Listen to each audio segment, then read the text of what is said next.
Hace un tiempo hicimos un relevamiento entre suscriptores del canal y usuarios de redes sociales para conocer cuál de los 3 últimos libros de cuentos de Borges genera menos interés. De los 6 que en total publicó en vida, descartamos en esta ocasión los 3 primeros, en general los más celebrados: Historia Universal de la Infamia, de 1935, Ficciones, de 1944, y El Aleph, de 1949. Teniendo en cuenta, además, que entre el tercero y el siguiente pasaron más de 20 años, y en medio, la ceguera definitiva de Borges, declarada en 1955.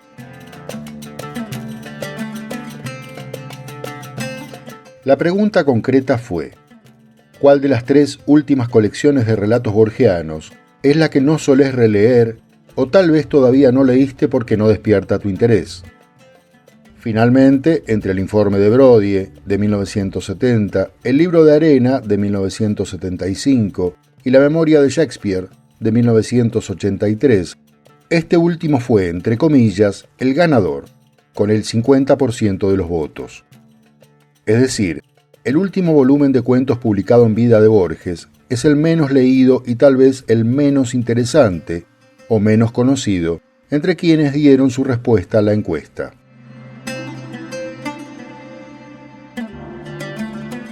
Los textos que integran la colección fueron publicados originalmente hasta 3 años antes del fallecimiento de su autor, entre los 2 últimos poemarios borgianos, La Cifra en 1981 y Los Conjurados en 1985. Tiene 2 raras características. La colección carece de prólogo y epílogo, incisos habituales, ambos o uno u otro, en los libros de Borges, y por otro lado, independientemente recién se publicó hacia 1989, en forma póstuma.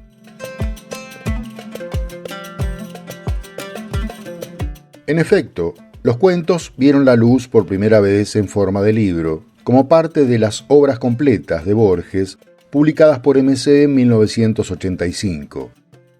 Se advierte a pie de página en la edición de las obras completas de 1989. Comprende 3 cuentos aparecidos en distintas publicaciones, anteriores a 1983, y un cuento titulado La Memoria de Shakespeare, 1980, no incluido hasta ahora en libro. En el tercer volumen de las obras completas, editado en 2021, no se data a la colección, y en los cuentos completos, publicados por Sudamericana en 2023, se la data en 1983.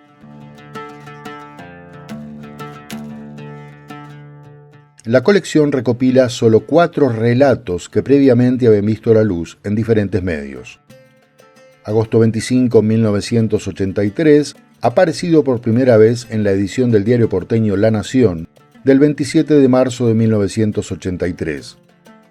Tigres Azules, también en La Nación del 19 de febrero de 1978, con el título El Milagro Perdido. La Rosa de Paracelso, publicado en el volumen Rosa y Azul de Setmai Ediciones de Madrid, en 1977, con ilustraciones de Alfredo González. Y La Memoria de Shakespeare, aparecido en el diario Clarín de Buenos Aires el 15 de mayo de 1980, luego como plaquette de 36 ejemplares con ilustraciones de Mirta Ripoll, editada en 1982 por el sello Dos Amigos, con el número 1 de la colección Valle de las Leñas.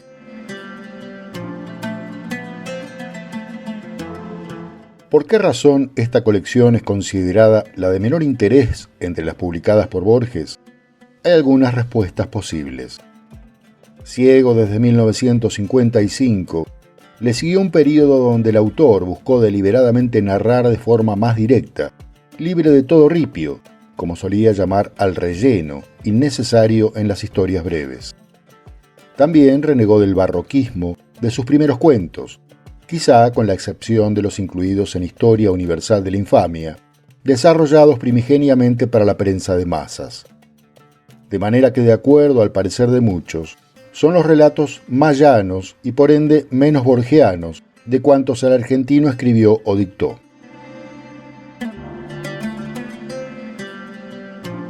Además, si se compara la memoria de Shakespeare con ficciones o el Aleph, volúmenes celebérrimos, aquel sale perdiendo. Muchos críticos, de hecho, enjuician su calidad relativa. Concretamente, ninguno de los relatos incluidos en esta última colección ha alcanzado el nivel mítico logrado por la mayoría de los incluidos en los primeros libros, que en cierta medida pueden considerarse populares. Por mencionar solo algunos de los vigentes en la memoria colectiva: La casa de Asterión, el Zair, el Aleph, el jardín de senderos que se bifurcan, Tlön Uqbar Orbis Tertius, Pierre Menard, autor del Quijote, las ruinas circulares o la biblioteca de Babel. Pero repasemos someramente el contenido del libro en cuestión.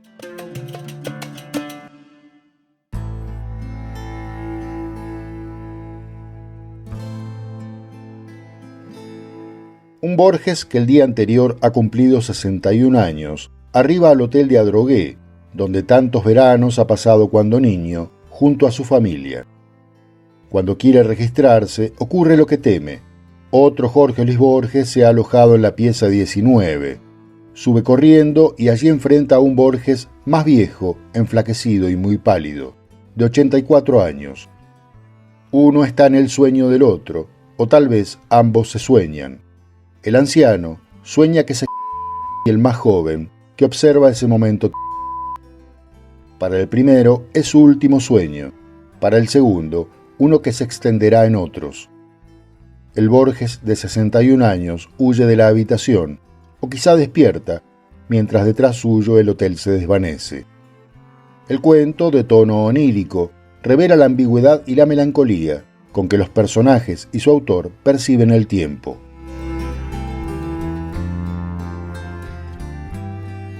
Presuntamente, el relato evoca un frustrado de Borges en una habitación del mismo hotel, al que concurrió con una botella de ginebra y un... Las Delicias hace referencia en realidad al hotel La Delicia, en singular, que existió y fue demolido en 1956, alojamiento en el que los Borges solían veranear antes de comprar una casa en la misma localidad, frente a la Plaza Almirante Brown. Cuenta María Esther Vázquez en Borges, Esplendor y Derrota, que el hecho ocurrió hacia febrero de 1935, cuando el escritor había sido rechazado por la joven Aide Lange, de quien estaba enamorado. Sin embargo, bebió la mayor parte de la botella de Bols, pero no tuvo el valor de...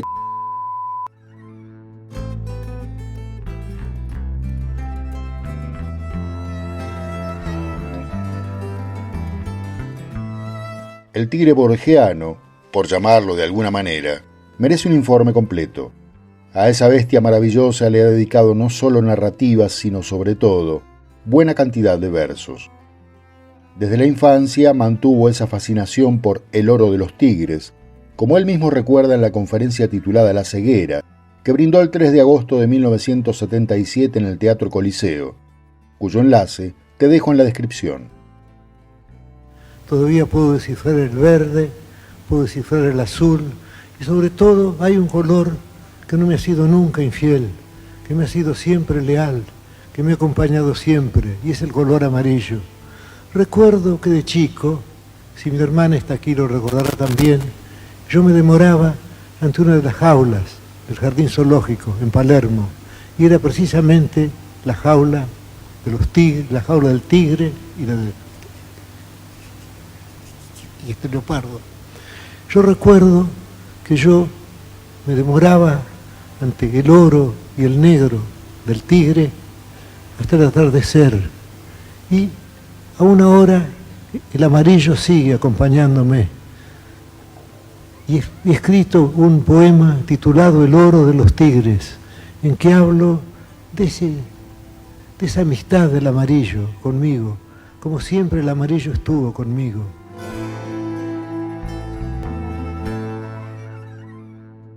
En el protagonista y narrador de este cuento, el profesor Alexander Craigie, Borges proyecta sus propias fantasías con relación a los maravillosos tigres azules, divisados en la zona del delta del Ganges. De entrada, ya nos habla de su niñez, cuando se demoraba ante la jaula del zoológico para observar ese símbolo de terrible elegancia que desde hace siglos habita la imaginación de los hombres. El escocés, entonces, es Borges, proyectado a una de esas fantasías que desde niño le habrá infundido Kipling. Rinde también homenaje a William Alexander Craigie, lexicógrafo y filólogo británico, experto en otras áreas que fascinaban al argentino, como el islandés y sus epopeyas, el escocés antiguo y todo lo vinculado a la épica nórdica.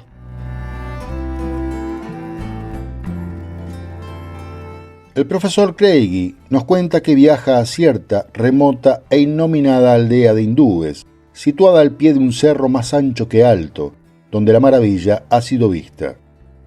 Se aventura en busca de la bestia maravillosa que ha soñado, que lo obsesiona, pero en la terraza del flanco de la montaña encuentra piedritas con el azul de sus sueños, maleables como el mercurio, con la virtud de multiplicarse, dividirse, sumarse o restarse a sí mismas, lo que espanta a los aldeanos y al propio Craigie. No ha hallado a los tigres azules, sino a una limosna espantosa de la que debe deshacerse.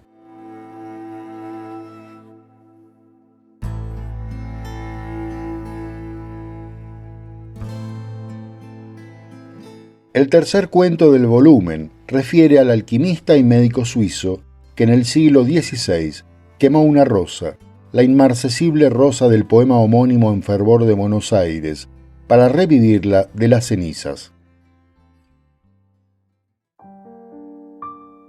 La rosa.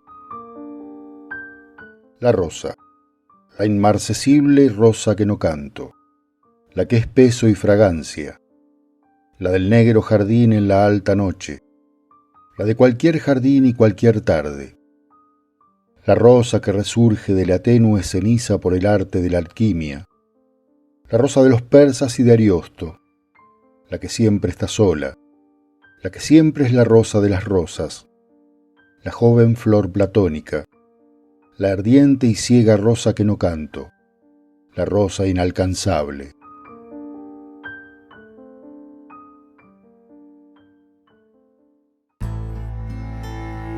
Paracelso pide a su Dios, a cualquier Dios, que le envíe un discípulo y repentinamente arriba a su taller el joven Johannes Griesbach, dispuesto a ser su discípulo de por vida.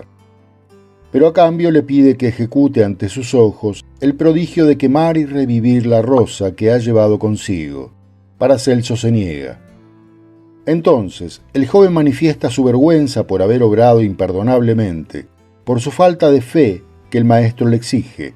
Entonces, considerándose indigno de ser su discípulo, se retira.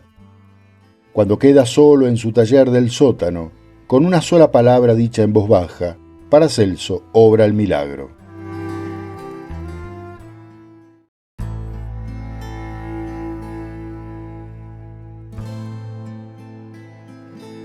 El Aleph, el libro de arena, quizá Funes y Pierre Menard confluyen en este relato, el último que el argentino escribió, de acuerdo a María Esther Vázquez en su Borges, Esplendor y Derrota. Al cabo de un congreso shakespeariano, Hermann Soergel recibe del erudito inglés Daniel Thorpe un don que puede ser precioso, hacer suya la memoria de Shakespeare. Lentamente y especialmente en sueños, el profesor emérito y narrador va adquiriendo los recuerdos del gran dramaturgo.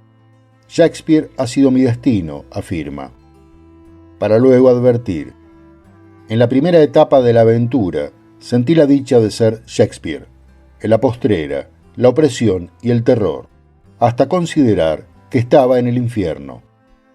Plagada de material deleznable, en realidad es una carga laberíntica e insoportable que va invadiendo y sepultando su memoria, sustancia de la que finalmente está hecha la propia personalidad. Tal vez Bach pueda mitigar semejante pesadilla.